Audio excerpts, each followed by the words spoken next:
Hello guys, welcome back to another video. അപ്പോൾ ഇന്നത്തെ ദിവസം എടുത്ത ട്രേഡ് എങ്ങനെയായിരുന്നു നമുക്ക് നോക്കാം. ഇന്ന് അത്യാവശ്യം നല്ലൊരു ബുള്ളിഷ് ട്രെൻഡ് ആയിരുന്നു. പക്ഷേ എനിക്ക് കഴിഞ്ഞ ആഴ്ചയുള്ള ചെറിയ ലോസ് കാരണം ഒരു ലോസിങ് സ്ട്രീക്ക് 3 or 4 days ഇങ്ങനെ കണ്ടിന്യൂ ആയിട്ട് പോകുന്നുണ്ടായിരുന്നു.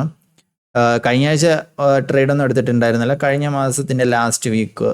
അപ്പോൾ അതുകൊണ്ട് തന്നെ ഞാൻ ഇന്നത്തെ ട്രേഡ് ഒരു 5000 എത്തിയപ്പോൾ തന്നെ ഞാൻ എക്സിറ്റ് ആയിട്ടുണ്ടായിരുന്നു. പക്ഷേ കഴിഞ്ഞ ദിവസങ്ങളിൽ അത്യാവശ്യം പ്രോഫിറ്റ് ആയിരുന്നു എനിക്ക് കിട്ടിയിരുന്നെങ്കിൽ ഞാൻ ഇത് ഹോൾഡ് ചെയ്തേനെ.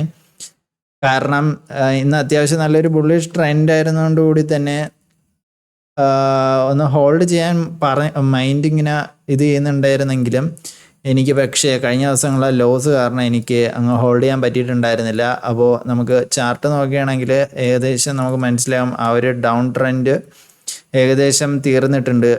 അതിനുശേഷം നല്ലൊരു പുൾ ബാക്ക് വന്നിട്ടുണ്ട്. ഇത് ഏത് രീതിയിൽ പോകും എന്ന് നമ്മൾ കണ്ടറിയാം. ഇത് കണ്ടിന്യൂസ് ആയിട്ട് പോയി 57,000 ബ്രേക്ക് ചെയ്യോ ഇല്ലയോ എന്ന് നമുക്ക് കണ്ടറിയാം. അതോ ഇനി മേജറായിട്ട് നാളെ തിരിച്ച് ഒരു ഫോളോ വന്ന് 53,000 താഴെ പോയില്ലയോ എന്ന് നമുക്ക് ഇനിയുള്ള ദിവസങ്ങളിൽ അറിയാം. പക്ഷേ ഈ ഒരു റേഞ്ചിൽ തന്നെയായിരിക്കും ഈ ഒരു ഇയർ ഫുള്ള് നടക്കുന്ന എന്നാണ് ഓൾമോസ്റ്റ് എല്ലാവരും പറയുന്നത്.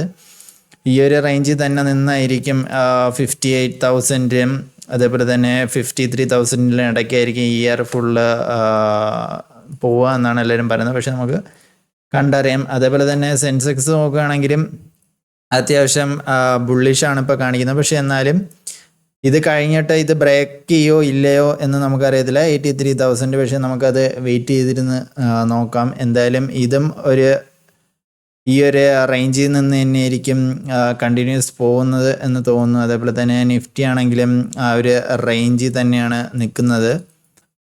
അപ്പോൾ നമുക്കെന്തായാലും വരും ദിവസങ്ങളിൽ കണ്ടറിയാം എന്താണെന്ന്.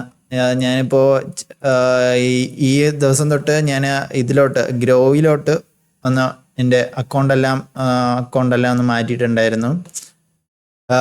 ഇതിൽ ഏതാണ് സെറോദ പ്രശ്നം കൊണ്ടൊന്നുമല്ല, ഇതിൽ ഞാൻ സ്കാൽപ്പിംഗ് കൂടെ ട്രൈ ചെയ്യുന്നുണ്ട്. അപ്പോൾ സ്കാൽപ്പിങ്ങിന് കുറച്ചുകൂടെ ബെറ്റർ ആയിട്ട് എനിക്ക് ഗ്രോ ആണ് തോന്നിയത്. അതുകൊണ്ട് തന്നെ ഞാൻ ഗ്രോയിലോട്ട് ചെറുതായിട്ട് ഒരു മാറ്റം വന്നത്. അതിനുവേണ്ടി ഞാൻ വെയിറ്റ് ചെയ്തിരുന്നു ക്വാർട്ടർ കഴിയാൻ വേണ്ടി. അപ്പോൾ ക്വാർട്ടർ ഇത് കഴിഞ്ഞപ്പോഴത്തേനും ഫണ്ട് അക്കൗണ്ടിൽ വന്ന് പറഞ്ഞതിനെ ഞാൻ മാറ്റി. അപ്പോൾ അതുകൊണ്ടാണ് ഈ കഴിഞ്ഞ ആഴ്ച ഒന്നും ട്രേഡ് എടുത്തിട്ടുണ്ടായിരുന്നില്ല. പിന്നെ ലീവും അവധിയും കാര്യങ്ങളൊക്കെ ഉണ്ടായിരുന്നല്ലോ. അപ്പോൾ ട്രേഡ് കഴിഞ്ഞ ആഴ്ച ഉണ്ടായിരുന്നില്ല. കഴിഞ്ഞ മാസങ്ങളിലെ ട്രേഡ് മാത്രമായിരുന്നു ലാസ്റ്റ് ആയിട്ട് എടുത്തിട്ടുണ്ടായിരുന്നത് സെറോദയിൽ.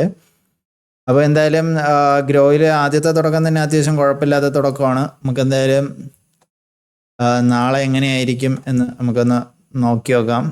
അപ്പോൾ ശരി എന്നാൽ.